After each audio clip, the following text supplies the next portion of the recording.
And week 2 of the 2007 preseason has come to a close. Bears Colts just wrapped up on national TV. I hope you all get a chance to watch it. I sure did. I watched pretty much the whole thing. My impressions on the Indianapolis side of things, man, that offense is fun to watch.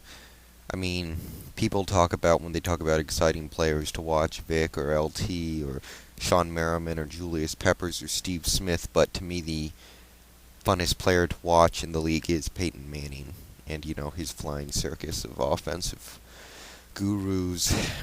A lot of fun. You saw that quick passing game, Marhar and Wayne getting involved. Adai looked pretty good.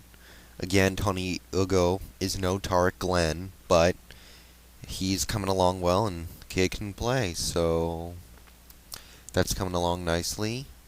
But the big story was probably the Colts defense. I was impressed with how they played beyond all shadow of a doubt. They got good pressure. Obviously, Robert Mathis coming off the edge with that nice sack and strip of Grossman. Ed Johnson is really becoming a nice player. Rookie, undrafted free agent, but maybe they found their replacement for Anthony McFarland in this guy because he's been getting after the quarterback and recording tackles and stuffing up the middle. And this could be an interesting development for a team that desperately needs some defensive tackles. I really like how Freeney is looking this year. I know he didn't put up any numbers this particular game, but I like how he looks. There's that lingering ass injury or whatever it was last year seems to be gone, and I really think he could have back to double digits sacks this year. So keep an eye on him. In general, they were able to stop the run and get pressure all through the game, so big ups to them. And I'm definitely excited to see where this defensive unit goes. Marlon Jackson with that interception. I've had this guy pegged for big things ever since he picked off Brady in the AFC Championship last year, and I'm sticking to it. This guy is going to be something special. For the Colts side of things, obviously the big story of the night, Rex Grossman, 3 fumbles, an interception, lost 1 fumble, so 2 of the fumbles were just completely his fault. One of them was arguably his fault. So, they obviously got to get that worked out. Bad Rex came out tonight. Benson didn't do all that much, especially against a weak run defense, but, he's an interesting wild card this year. The fate of the NFC could very well rest in his hands, how well he plays. If he can replace Thomas Jones effectively, we could see Chicago in Tennessee this year. And if not, that just changes everything. Receivers looked pretty good. Looks like Berrien's becoming that number 1 guy in Chicago, replacing Muhammad officially. Brian Greasy came in and played pretty well. The line had some trouble blocking the Indianapolis pass rush and opening up holes. The Chicago defense played pretty well. They had some, I guess against the starters they did struggle a bit and let Indianapolis go up and down the field, but they had a nice goal line stand. And once the backups came in, for what it's worth, they were starting to really dominate. Good game all around by them. But let me talk about some of the backups, because, obviously when you get into the fourth quarter, backups come in and start playing. Roy Hall. Remember this guy's name. I've heard of his name before, and I've had an inkling.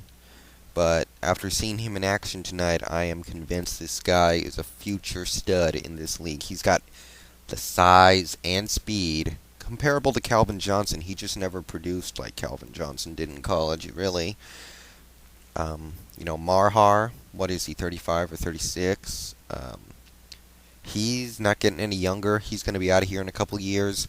That'll bump Reggie Wayne and Anthony Gonzalez to the starting lineup, and when that happens, Roy Hall in the slot. Keep an eye on it. I like a lot of the backup receivers on that team. The guy got a touchdown today, Thorpe. Maybe he could grow into something. These Indianapolis wide receivers are something special.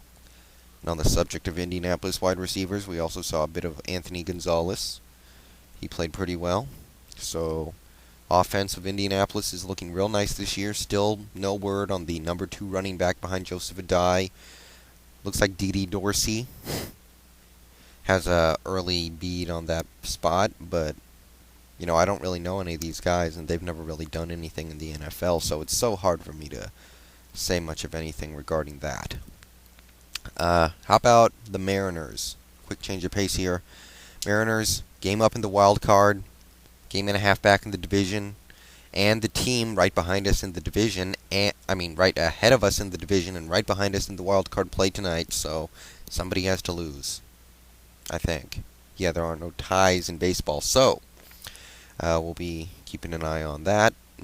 Big game by Raul Ibanez today. They're really becoming fun to watch. It is something else.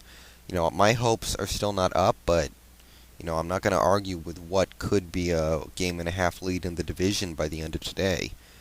But I'm not here to talk about baseball, and once again, I'm just going to wait and see. I'm not saying anything until we've got a playoff spot locked up, should that ever happen. So, there you go. So go Mariners. Ibanez is really starting to tear it up down there. He's been doing some fantastic stuff the last couple of days. Pitching's coming together. Even Weaver's had a couple of decent outings, so things are coming together nicely. And we'll keep an eye on the Angels and the Yankees over the next couple weeks. And maybe in a couple weeks I'll even have a quick blurb in a video about how the pennant race is going. I don't follow baseball much outside of the Mariners, and I don't even follow the Mariners all that closely, so I'll leave that to the experts. Okay, well, that's about all I got to say about that, so see you guys when I see you guys.